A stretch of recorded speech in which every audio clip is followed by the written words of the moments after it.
अस्सलाम वालेकुम, मैं हूं शाहिद महमूद। आपको कम्पिटिटिव एकेडमी के प्लेटफॉर्म पर खुशामदीद कहता हूं। इस वीडियो के अंदर बात करेंगे पैरा पेपर 3 के हवाले से। पीपीएससी ने पैरा जॉब्स जो एसडीओ की जॉब्स आई हुई थी उनका सिलेबस अनाउंस किया है, जिसके अंदर पीपीएससी ने 3 पेपर रखे हैं और पेपर 3 जो है वो पैरा लॉज के हवाले से है, जिसके अंदर हम डिस्कस करेंगे जनरल लीगल अंडरस्टैंडिंग।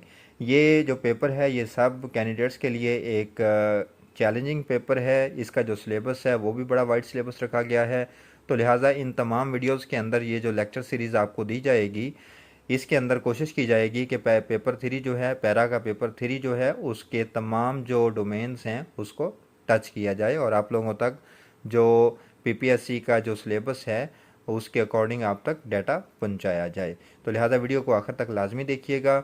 इस वीडियो के अंदर हम बात करेंगे कॉन्स्टिट्यूशन ऑफ पाकिस्तान के हवाले से। इसके अंदर हम 1956 का, 62 का और फिर हम 1973 का कॉन्स्टिट्यूशन डिस्कस करेंगे। तो सबसे पहले हम बात करते हैं जो बेसिक फैक्ट्स हैं about the constitution of Pakistan. तो सबसे पहले अगर हम बात करें तो जो सबसे पहला ड्राफ्ट बनाया गया था कॉन्स्टिट्यूशन के हवाले से, that was the objective resolution, जो फर्स्ट कॉन्स्टिट्यूशनल असम्बली के अंदर इसको पेश किया गया ऑन 7 मार्च 1949 को। इसके बाद अगर हम बात करें तो ये 12 मार्च 1949 को इसको पास किया गया, कॉन्स्टिट्यूशन असम्बली ने इसको पास किया और it was presented by Liaquat Ali Khan जो फर्स्ट पीएम थे पाकिस्तान के। और इसको फिर 1973 के जो कॉन्स्टिट्यूशन है उसका हिस्सा बना दिया गया under article 2A inserted by 8th amendment, और इसको अपोज किया था 21 मेंबर्स ने out of 75 including all 10 minority members. इसके बाद हम बात करेंगे कॉन्स्टिट्यूशन ऑफ पाकिस्तान 1956 के हवाले से। तो इसके फैक्ट्स हम डिस्कस करते हैं। ये कॉन्स्टिट्यूशन जो है ये उस वक़्त के जो पीएम थे चौधरी मोहम्मद अली, उन्होंने इसको फार्मूलेट किया था और ये जो कॉन्स्टिट्यूशन था इसको 29 फेब 1956 को असम्बली के अंदर पेश किया गया और उसके बाद गवर्नर जनरल ने इसको 2 मार्च 1956 को इसको मंजूर किया और इसके बाद ये 23 मार्च 1956 को ये इफ़ेक्टिव हो गया था। इसके बाद अगर हम बात करें तो द कॉन्स्टिट्यूशन, इस कॉन्स्टिट्यूशन ने पार्लियामेंट्री फॉर्म ऑफ गवर्नमेंट जो है वो नाफिज किया विद द यूनिकैमरल लेजिस्लेचर और पाकिस्तान को इसने ऑफिशियली इस्लामिक रिपब्लिक के तौर पर अडॉप्ट किया। इसके अलावा अगर हम बात करें तो दो पोस्ट थी गवर्नर जनरल की, जो 4 गवर्नर जनरल पाकिस्तान के अंदर रह चुके हैं। 1956 के कॉन्स्टिट्यूशन के अंदर पोस्ट ऑफ गवर्नर जनरल की उसको अबॉलिश कर दिया गया था और उसकी जगह ये प्रेसिडेंट की जो पोस्ट है उसको क्रिएट किया गया था।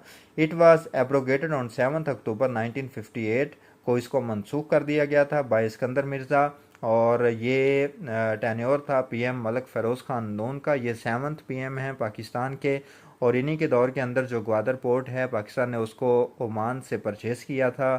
और ये जब सिकंदर मिर्ज़ा ने इस कानून को 1956 के कॉन्स्टिट्यूशन को मनसूख किया तो उसके थोड़े अरसे के बाद अयूब खान ने सिकंदर मिर्ज़ा को डिपोर्ट कर दिया था ऑन 27 अक्टूबर 1958 को और उसके बाद पाकिस्तान के नए प्रेसिडेंट के तौर पर सामने आया। उसके बाद उन्होंने फर्स्ट मार्शल लॉ जो है वो पाकिस्तान के अंदर इम्पोज किया। 1956 के कॉन्स्टिट्यूशन के अंदर 234 आर्टिकल्स हैं और 6 स्केजुअल्स हैं। इसके अंदर ने ब्रीफली डिस्कस कर लिया 1956 के कॉन्स्टिट्यूशन को।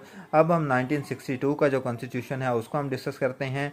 इसके वाले से अगर हम देखें तो ये प्रेसिडेंट फॉर्म ऑफ गवर्नमेंट ये लेके आया था विद यूनिकैमरल लेजिस्लेशन के तौर पर ये नाफिजुल अमल हुआ और इसके अंदर जो डायरेक्ट इलेक्टोरल कॉलेज 80,000 वोट्स जो थे उनको इसके अंदर फिक्स किया गया। 40,000 जो इलेक्टोरल कॉलेज के वोट्स थे that was from East Pakistan and 40,000 from the West Pakistan. इसके अंदर इम्प्लीमेंट किया गया इस चीज़ को और ये प्रेसिडेंट की तरफ से इसको नाफिजुल अमल किया गया ऑन 1 मार्च 1962 को और ये इफ़ेक्टिव हुआ फ्राम 8 जून 1962 से। इसके अलावा अगर हम इसमें बात करें तो इसके अंदर 250 आर्टिकल्स थे और 3 स्केजुअल्स इसके अंदर बनाए गए और इस कानून को 25 मार्च 1969 को जनरल याहिया खान ने इसको मनसूख कर दिया और मनसूख करने के बाद उन्होंने मुल्क के अंदर सेकंड मार्शल लॉ इम्पोज किया। इसके बाद जनरल याहिया खान ने ही LFO लीगल फ्रेमवर्क ऑर्डर जो है उसको नाफिजुल अमल किया फ्राम 30 मार्च 1970 से और इसके तहत जो 1 यूनिट था जिसके अंदर मशरकी पाकिस्तान और मगरबी पाकिस्तान था उसको अबॉलिश करके 1 यूनिट जो है उसको डिज़ोल्व कर दिया पाकिस्तान को प्रोविंस का स्टेटस दे दिया गया इन 1970 के अंदर। और सबसे पहले जो जनरल इलेक्शंस थे पाकिस्तान के अंदर वो भी 1970 के अंदर मुनक्कद किए गए ऑन 7 दिसंबर 1970 को। तो ये तमाम जो अमामल थे ये 1962 के कॉन्स्टिट्यूशन के हवाले से आप तक पहुंचाए गए हैं। इसके बाद हम बात करते हैं 1973 के कॉन्स्टिट्यूशन के हवाले से। ये जो कॉन्स्टिट्यूशन है ये सबसे ज़्यादा इंपॉर्टेंट है क्योंकि अभी प्रेजेंट अगर हम बात करें तो यही कॉन्स्टिट्यूशन जो है ये पाकिस्तान के अंदर नाफिजुल अमल है। जब ये कॉन्स्टिट्यूशन नाफिजुल अमल हुआ तो इस कॉन्स्टिट्यूशन के आने के बाद जो 1956 का और 1962 का कॉन्स्टिट्यूशन था वो मनसूख हो गया। और अभी मैक्सिमम चांसेस भी यही हैं कि जब पैरा का पेपर लिया जाएगा तो जो कॉन्स्टिट्यूशन के हवाले से सवालात किए जाएंगे वो मैक्सिमम 1973 के कॉन्स्टिट्यूशन से ही सवालात किए जाएंगे। तो इसके हवाले से हम देखते हैं ये जो कॉन्स्टिट्यूशन था ये नेशनल असम्बली से इसको 10 अप्रैल 1973 में इसको पास किया गया। ये जो 10 अप्रैल है इसको कॉन्स्टिट्यूशन डे भी कहते हैं इसी मुनासबत के साथ। और ये इफेक्टिव हुआ फ्राम 14 अगस्त 1973 से ये नाफिजुल अमल हुआ। और इसकी अगर हम बात करें तो ये फेडरल ये सिस्टम लेके आया। इसके बाद ये रिटर्न फॉर्म में नाफिजुल अमल हुआ। ये रिजड है, इसके अंदर तब्दीली करना आसान नहीं है। ये पार्लियामेंट्री फॉर्म ऑफ गवर्नमेंट मुल्क के अंदर लेके आया और ये इस्लामिक जो कानून है, इस्लामी जो निज़ाम है उसको भी इससे नाफिजुल अमल करने के हवाले से इसके अंदर शिकें मौजूद हैं। इसके बाद अगर हम बात करें तो इसके जो आर्टिकल्स हैं that are 280, that was originally 280 in number, लेकिन अब इसके अंदर अमेंडमेंट्स हो चुकी हैं और अभी प्रेजेंट जो हैं वो 26 अमेंडमेंट जो हैं वो इसके अंदर की जा चुकी हैं।